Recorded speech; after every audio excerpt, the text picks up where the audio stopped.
Hello, એક વાત કહું? તમે મારી એક વાત સાંભળશો? હું બોલી દિવાળીમાં તમે મને ટીવી બેન ક્યાંય લઈ ગયા નથી. તો કોબામાં મસ્ત મોટું આયોજન થાય છે, ત્યાં તમે મને લઈ જાઓ. મારી એક એવી ઈચ્છા છે, મારે ક્યાંય ફરવા જવું નથી, મારે 3 દિવસ જવું છે. મને કોબા લઈ જાઓ ને. એ કઈ પૂછવાની વાત છે? આપણા ગુરુ આશ્રમ કોબા મોટા નુરાપીર કે જ્યાં ગરીબદાસ બાપુની 50મી સુવર્ણ નિર્વાણ તિથિ હોય અને તું મને ક્યાં લઈ જાઓ નો કે એ પહેલાં મારી કાર્યક્રમ શેડ્યુલ તૈયાર જ છે. મારી ઈચ્છા એવી હતી કે મને મનમાં એમ થતું હતું કે મને નહીં લઈ જાય, કારણ કે દિવાળીમાં ક્યાંય ગયા નથી, ઉનાળા વેકેશનમાં ક્યાંય જવાનું નહીં. તો મારા મનમાં એમ થતું મને કોબા જવું છે, પણ કોબાય નહીં લઈ જાય તો હું શું કરે? 50મી તિથિ આવે છે ગરીબદાસ બાપુની, એવો ઉત્સવ પછી હું બીજી વાર કોઈ દિવસ જોઈશ? મને કે હું તને લઈ જાઉં. હું જો કદાચ ફરવા ન જાઉં, ફિલ્મ જોવા ન જાઉં, બધા ફાર્મમાં જાય તો ફાર્મમાં ન જાઉં, પણ આ કાર્યક્રમની અંદર તું મને કે ને હું આવું, ઇમ્પોસિબલ છે. મેં પહેલાંનો કાર્યક્રમ બધો ગોઠવી લીધો છે. મેં મારી ઓફિસેથી 4 દિવસની રજા લઈ લીધી છે. ત્યાં ટેન્ડે બુક કરાવી નાખ્યો છે. Good boy. જવા આવવાનું ટ્રેનમાં, બસમાં જે પણ રિઝર્વેશન એ કરાવી નાખ્યું છે. મને આશા નહોતી કે તમે જાઓ ને ફાઇનલ કહો કે નહીં જાવું જ છે. તો હું મારા છોકરાને સ્કૂલમાં જઈને કહું 23, 24, 25 3 દિવસની મારા છોકરાને રજા આપો. બેફિકર રજા. તું તો એ કહેશો હું ન્યાય કહી આવ્યો છું ટીચરને મહિના દિવસ અગાઉ.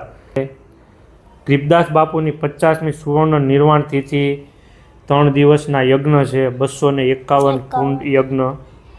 7મ 8મ અને 9મના દિવસે ગરીબદાસ બાપુની ફાગણ સુદ 9મની નિર્વાણ તિથિ છે. ત્યારે ભવ્ય સૌરાષ્ટ્રના આશ્રમોમાંથી સંતોના સામૈયા છે.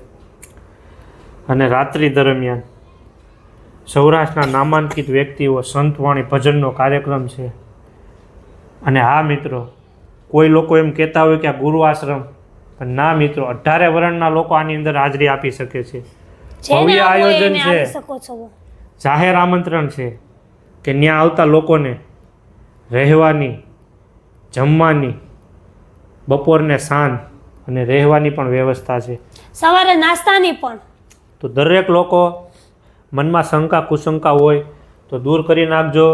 પરમ પૂજ્ય સદગુરુ શ્રી ભરતદાસ બાપુના પણ વિડીયો તમે જોતા હશો અને એમનું પણ ભાવભર્યું હાર્દિક આમંત્રણ છે કે દરેક ભક્તો ધર્મની સાથે જોડાયેલા કોઈ પણ લોકો હોય ત્યાં આવી શકે છે. 3 દિવસનો ભવ્ય કાર્યક્રમ છે. જો તમે આ કાર્યક્રમ ચૂકી ગયા તો તમારા જિંદગીમાંથી તમે એક બહુ અફસોસ કરશો. આવો કાર્યક્રમ હવે આવનારા દિવસોમાં ક્યારે થાય તે કોઈ કહી ના શકીએ, પણ આ 50 વર્ષ પછી ગરીબદાસ બાપુની તિથિનું આયોજન થવા જઈ રહ્યું છે.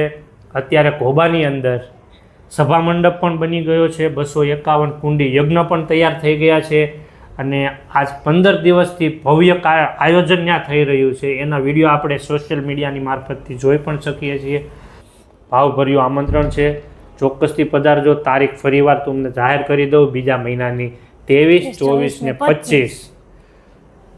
જય મોરાપીર દાદા. ચોક્કસ જઈ રહ્યા છીએ. તમે તમારા પરિવારની સાથે પધારો. આ ઉત્સવ બીજી વાર જોવા નહીં મળે તમને. કદાચ હવે આવનારા દિવસોમાં આપણે હૈયાત હોય કે ના હોય, આ ઉત્સવ આપણે ચોક્કસથી નિહાળવાનો છે. જય મોરાપીર દાદા.